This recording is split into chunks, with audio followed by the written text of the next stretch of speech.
Alright guys, bunch of brand new Yu-Gi-Oh cards, and specifically we are finally getting the reveal of one of the Pendulum cards, and it is actually pretty insane. This is a V-Jump promo though, so we'll probably get it in some other form in the TCG. Anyways, starting right off, we got cards from YuGiOh as well as Phantom Nightmare. Starting right off, we have the Goblin paratrooper squad. So here is the artwork on this card. Looks like it's got 0 defense, 2,000, or 0 attack, 2,000 defense over here. Okay, so it's going to be a level 4 Wind Warrior effect monster. It says that you can only use the first and second effect of this card's name each once per turn. So the first part is, if this card is special summoned from the hand in attack position, you can target one effect monster your opponent controls and change this card to defense position. Also, negate that target's effects while this card is in face-up defense position. Okay, this part over here, while it's in face-up defense position, means that you can't really combo really into anything unless you just have this card linger. But if there's any other cards, like, I don't know, it's like Tin Plate Goldfish, or a card where you normal summon, then you can special summon like a Goblin, any variants of those. Maybe you can open up chain blocks with when, you know, this card is summoned, you get to bring out this other card, or if you summon this card, you can special summon another card. If there's anything that you can incorporate chain blocks, that could be actually, you know, viable. But at the end of the day, being able to negate the effect would need to be something that where it just negates the effect for the rest of the turn or something like that, or forever would be great.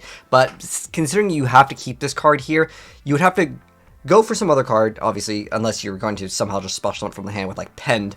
And then on top of that, you have to like not use this card as material or a stepping stone. That was the main problem. But it's got another bonus effect. If the monster is special summoned to your opponent's field while this card is in your graveyard, you can discard a card and add this card to your hand. Okay, so I mean, the other condition is not bad at all, and it's just summoned to your opponent's field. So that means you could actually give your opponent maybe another card, and then you could instantly just resummon this card. It also lets you discard, so maybe you can use something, I don't know, that as long as maybe it's not a cost, because this would be like the second part that gets added. So as long as whatever archetype that you're playing isn't going to be missing the timing, you can maybe get the benefit off of a discard. So I'd say it's an okay card at the end of the day. Next up though, these are going to be coming out in a GOV. So that was, again, Phantom Nightmare. So let's check out Ken the Warrior Dragon. Okay, that's an interesting name. So it's got 1,300 attack and 1,550 defense points. And let's check out Ken. So once per turn, at the end of the battle phase, return this card from the field to the hand. You can only use each of the following effects of Ken the Warrior Dragon once per turn. It says during your main phase, you can special summon one Gen the Diamond Tiger from your hand or deck to your opponent's field in defense position. If this card is special summoned by this effect of Gen the Diamond Tiger, your opponent draws 2 cards, then they discard 1 card. Unless you got some really good reason to do this, this is a huge minus. Your opponent gets to cycle through it, like, too good. They get like a mini Graceful Charity right there. Next up though, we have again the Diamond Tiger. So it's once per turn at the end of the battle phase. Oh wait, hold on. Actually, let me double check on this. So during you can special summon one to your opponent's field in defense position. Okay, if this card is special summoned by Gen, so my guess is you actually give this card to your opponent, and then you basically get the draw effect. Okay, I didn't even think about that until I started thinking about, okay, what does this card do? That's my guess. Anyways, this is Gen the Diamond Tiger, which is a level 3 Light Warrior effect, 800 attack, 2,000 defense points, and it says once per turn at the end of the battle phase, return this card from the field to the hand. You can only use each effects of Ken the Diamond Tiger once per turn. During your main phase, you can special one Ken the Warrior Dragon from your hand or deck to your opponent's field in defense position. If this card is special summoned by the effect of Ken the Warrior Dragon, discard 1 card. Okay, so if I give my opponent you know, that card, then I get to have that effect of they just go -1. I'd still say it's kind of weak for effects, because why not just make something that just has an Omni negate at the end of the day versus like, okay, I special my, like, you know, archetype, and all I do is make it go random -1. And, you know, if they don't have any cards in their hand, they just spam the board. You know, going second going to be even more rough with this deck. Next up though, we have a set mount. Is it supposed to be a mantis? Mountis? Is it supposed to be on top of a bunch of gold bars, or are these pyramids? It looks like gold bars and there's like pyramids of it. Anyways, so this card is a level 7 light insect effect monster with 2,300 attack, 2,000 defense points, and it says if your opponent controls a level 6 or lower monster, you can just special summon this card from your hand. If you have more cards in your hand than your opponent, you can change the battle position of all monsters on the field. All other insect monsters on the field become the same attribute and level as this card. Also, you cannot special summon monsters for the rest of the turn except for insect monsters. This card if this card is destroyed, you get to add 1 level 8 or higher monster from your deck to your hand. You can only use each effect of assessed mountis once per turn. I mean, the ability to search out a 8 or higher, I mean, that's a phenomenal effect. Considering the summon condition isn't even that bad.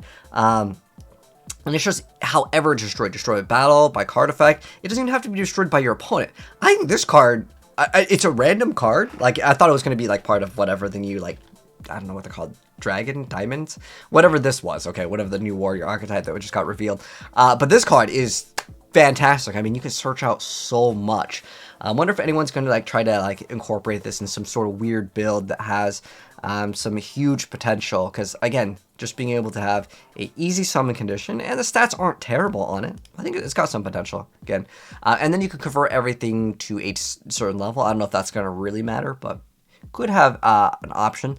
I think it's they just become, or is it like when it is summoned? Okay, you can special summon this, but like if I just leave this, it says all other insect monsters. So if I use, what is it, DNA surgery or DNA transplant, I convert everything to insects, make all of them light as well as light insects. Well, it's the attribute and level. Okay, so we'd be able to have them have light, and then they're all level 7. So if you're playing up against like a synchro deck, they may get stuck, or if a certain archetype needs to go for rank 4s, you can just win off of this card. I think this card is actually pretty cool. I don't know, I've just been hyping up this card. I think it's awesome. It's definitely a great side deck card against certain matchups. I mean, you literally just win. Maybe you give your opponent like a token, and then you're just like, okay, you control something that has a level. Bam. Now I convert everything. There's probably a better way to convert than like DNA surgery and transplant, but nonetheless, let's move on to the next card. This is Pit Knight Philly, which is a Cyberse Link 1500 attack, and it's going to be a Link 2. And it's going to be a Fire Cyberse. So the links are on the left and the right, and it requires 2 effect monsters. It says if this card is special summoned to a zone a Link monster points to, you can target 1 monster with 1500 or less attack. This turn, it can make a second attack during each battle phase. Also, if it battles an opponent's monster, any battle damage it inflicts to your opponent is doubled. During the standby phase of the next turn after this card was destroyed by battle or card effect and sent to the graveyard, you can special summon this card. You can only use each effect of Pit Knight Philly once per turn. Okay, so then you can move it, and then you can have like the better zones. I think it's kind of weak because it has 1500 or less to be able to attack. I mean, what do you do? Like, use it with Watts? Like, I don't know. I just don't see an insane use for it. But considering it's just whenever it's destroyed, it just kind of comes back. Not that bad. But maybe someone will figure out some way with like some sort of attack directly. Because like, think about it, you know, I'm thinking about like old school, like Drill Barnacle, Raging Flame Sprite, attacking, you know, twice, getting the boost. Maybe you can just have a monster that just keeps on increasing attack, and you just keep on doing more damage. But wait, this actually, hold on, think about it now. It only doubles if it's battling a monster. If you, maybe with Raging Flame Sprite, you can do some cheeky stuff with, what is it, the Dustins, because it gives them all Dustin monsters, and you can keep on, like, doubling. I don't know. Just thinking about weird stuff, but more likely it's not going to see played in high level. Anyways, what Psychic Fighting Porter, which is a quick play spell card that says special summon up to 2 level 3 or lower light monsters from your hand. And if you summon 2 monsters with the same original type, those monsters can attack directly this turn. If they have the same original level, they also cannot be destroyed by battle this turn. You can only activate 1 Watt Psychic Fighting Port. It's weird, I was just talking about Watts. And I guess this just does to kind of work with Watts as well. But nonetheless, let's go ahead and move on to the next card. So these are also coming out in a GOV. So let's go ahead and check out the new card called Fallen of the Tistina. Okay, so it's going to be an aqua effect. Looks like it's got 200 attack, 0 defense, and it's going to be a water. Okay, I'm all about water, so let's see if this is good water support. It says that you can send this card from your hand or field to the graveyard to place 1 Divine Domain Tistina from your deck face up in your field zone. If face up Tistina spell/trap you control is destroyed by an opponent's card effect while this card is in your graveyard, except during the damage step, you can banish this card to special summon a light Tistina monster from your hand, deck, or graveyard. You can only use each effective Fallen of the Tistina once per turn. I mean, being able to have that effect or just a special summon whatever like Tistina monster you want from your deck seems pretty good. But let's check out the rest of them. Next up, we have the Return of the Tistina, which is a level 2 Fire Aqua effect monster. It's 500, 500. Says this card is in your hand, you get to target a Tistina monster you control, except for Return of the Tistina. Special summon this card. If you do, its level becomes that targeted monster's level. This card is in your graveyard. You can target an Aqua Xyz monster you control. Attach this card to it as material. You can only use each effect of the return of the Tistina once per turn.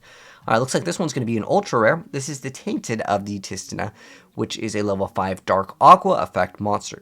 2000 attack, 0 defense. It says you can tribute summon this card by face up by tributing 1 face down monster your opponent controls. Oh, that's a very interesting effect. You just book a moon and be like, alright, tribute.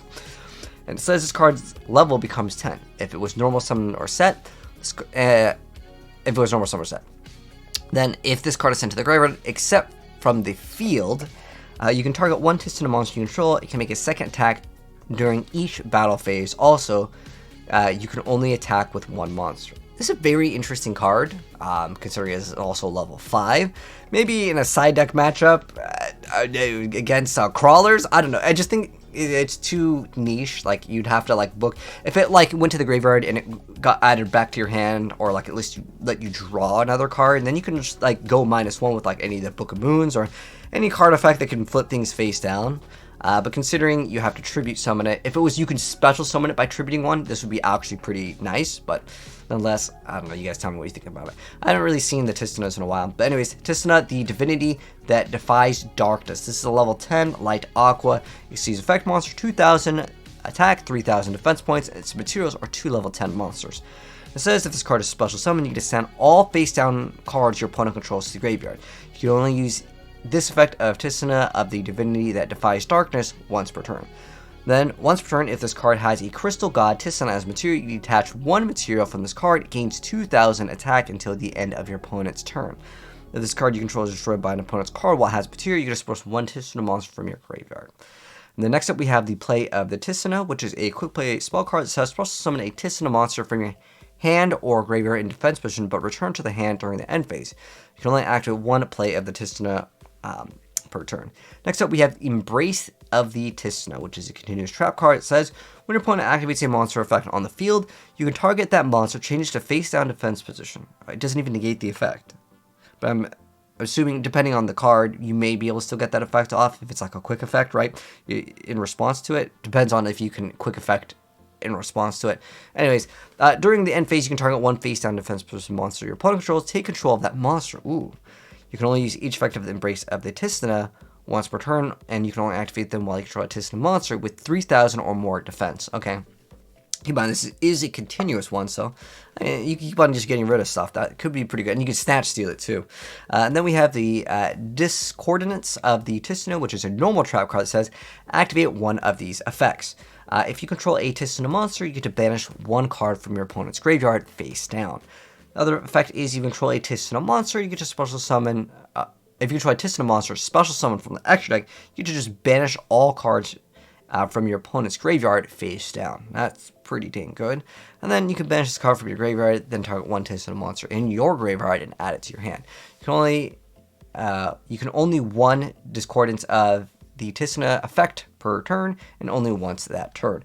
And the last one, we saved the best for last. Actually, no, it's actually pretty good, because I know that this card was getting some hype back when they were like, we're going to reveal a really good pen card, and they actually delivered this time. Sometimes the V-Jump cards, they overhype them, but this one's pretty decent.